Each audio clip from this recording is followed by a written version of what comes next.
El crack del 29 fue la más devastadora caída del mercado de valores en la historia de la bolsa en Estados Unidos. Mucha gente se arruinó y lo perdió todo. A este crack le siguió una fuerte crisis económica, conocida como la Gran Depresión. En este vídeo os vamos a contar la historia que creíamos que nunca se iba a volver a repetir. Miércoles 23 de octubre de 1929. Los precios se desploman en el mercado de valores de Nueva York, la bolsa neoyorquina situada en el número 11 de Wall Street. Los inversores están sorprendidos y preocupados. Durante años, los precios de las acciones no habían parado de subir. A ese miércoles le sucedió el Jueves Negro. De repente, la bolsa de Nueva York se llenó de gente que en vez de comprar quería vender. Dicen que hubo gritos, llantos y empujones en el parqué. En las calles aledañas se congregó una gran multitud. Para entender el crack, debemos retroceder una época. En 1919, los Estados Unidos habían emergido como primera potencia tras la Primera Guerra Mundial. Estados Unidos estaba viviendo una etapa de su historia muy gratificante y placentera, que creían duraría para siempre. Eran los felices años 20. Las fábricas americanas producían productos para la vieja Europa. Para costear la guerra, el Estado había emitido unos bonos, llamados bonos libertad. Si pagabas por dichos bonos, el Estado te devolvería el precio de los bonos con intereses. Por primera vez, los ciudadanos vieron que podían obtener rentabilidades interesantes por sus ahorros. Así, Charles Mitchell, presidente del National City Bank, viendo que se acababa de crear un público con tendencia a invertir, decidió sacar al mercado bonos corporativos o acciones, y le dijo a la gente que eran inversiones fiables y con poco riesgo. Pronto, los bancos empiezan a sacar nuevos productos financieros, abriendo también el grifo para que la gente acceda al capital. Por primera vez se instala el compre ahora y pague después. El acceso al crédito era facilísimo y todo el mundo, desde el director de un banco hasta un limpiador de zapatos, podía endeudarse y vivir por encima de sus posibilidades. En esta expansión de crédito tuvo mucha culpa la recién creada Reserva Federal en 1922, bajando los tipos de interés a niveles históricamente bajos, hinchando una burbuja inflacionista e iniciando una borrachera bursátil.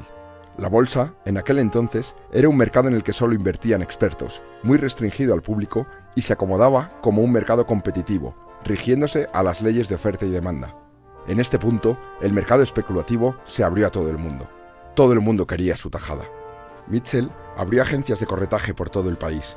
Eran lugares donde se podía invertir en bolsa, se actualizaban los valores a cada segundo y era necesario acudir para poder comprar o vender.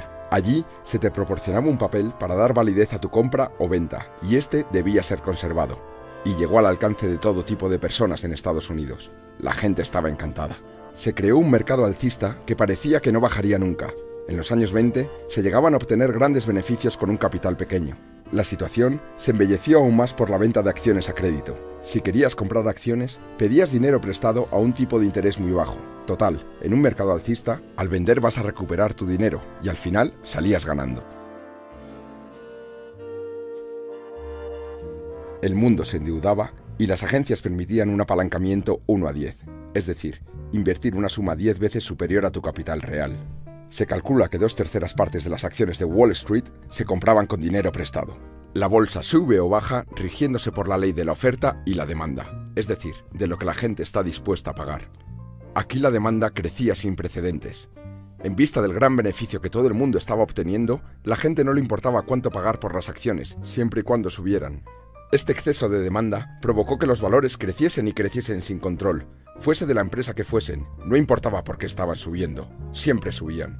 Por lo tanto, el precio de las acciones se empezó a inflar, alejándose de sus valores reales. Así es como se crean las burbujas. Paul Warburg, un banquero estadounidense, lanzó un aviso de la burbuja que se había creado y avisó de una enorme depresión, pero nadie le quiso escuchar, lo hicieron callar. Nadie escuchaba a las personas que querían pisar la realidad y la gente seguía envuelta en su sueño americano. Se continuó invirtiendo mucho y aumentando la burbuja. Hubo un momento en el que algunos inversores profesionales se dieron cuenta de que el mercado se estaba sobrecalentando. Los más profesionales y astutos se salieron, como Kennedy, el padre del que luego sería presidente de los Estados Unidos. Llegó a decir: si un limpiabotas sabe tanto como yo sobre el mercado de valores, tal vez es la hora de que yo lo deje. Así llegamos al punto máximo y de inflexión de la burbuja. La tendencia de los valores se iba invirtiendo levemente. El mercado se había vuelto más volátil y el malestar aumentaba. Toda la burbuja se provocó por un exceso de confianza de los ciudadanos, y cuando esta confianza cae, ya no hay nada que hacer. Miércoles 23 de octubre de 1929. La bolsa sufrió un gran golpe al bajar en una sola sesión casi un 7%. Aquel día solo fue un augurio de lo que pasaría al día siguiente. El fatídico y recordado Jueves Negro de Wall Street. Jueves 24 de octubre de 1929. Se desató una furia vendedora, de manera que en pocos minutos se cursaron órdenes de venta por 1 millón de títulos. Las cotizaciones de esas acciones iban cayendo. Se llegaban a ofrecer paquetes de acciones a 1/3 de su valor, sin encontrar comprador. Los agentes de bolsa pedían desesperados garantías para aquellos títulos que con anterioridad se habían comprado a crédito, pero obviamente nadie podía cubrirlos. Empezaron a circular rumores de suicidios, gente tirándose desde rascacielos, y la gente de la calle, curiosa, empezó a entrar en las instalaciones. El pánico fue gigante. La policía de Nueva York tuvo que tomar posiciones para evitar posibles disturbios. Ya se había roto la burbuja. La reacción popular fue: esto no puede estar pasando. Para el mediodía, los principales jefes de los bancos se reunieron para intentar solucionar la situación.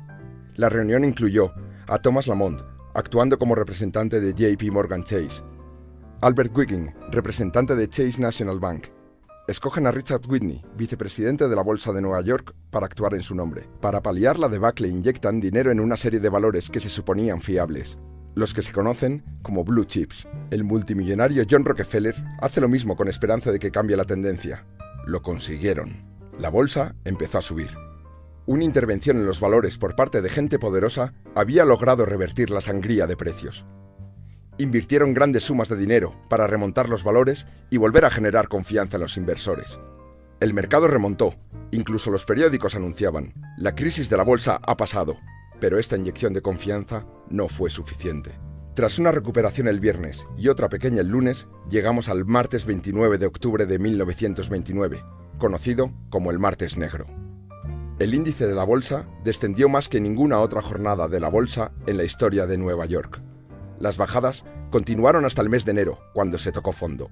El gobierno, presidido por el republicano Herbert Hoover, no sabe cómo parar el golpe. Consecuencias. Mucha gente se arruinó.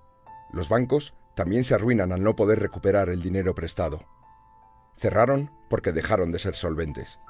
Millones de personas pierden los ahorros guardados en esos mismos bancos.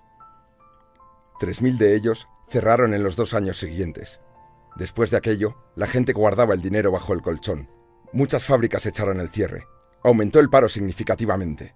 Empiezan a aparecer barrios de chabolas por todo el país. Y como sucede en todas las caídas, finalmente terminó llegando a Sudamérica, Europa y hasta Australia. Inglaterra se cerró tras sus fronteras y abandonó el patrón oro. El paro se disparó en Francia e Inglaterra. El malestar y la crispación social, producto de la crisis económica, se disparó en Alemania. Un joven soldado austriaco empezó a abrirse paso como el símbolo de la salvación económica y el poderío alemán. Se llamaba Adolf Hitler.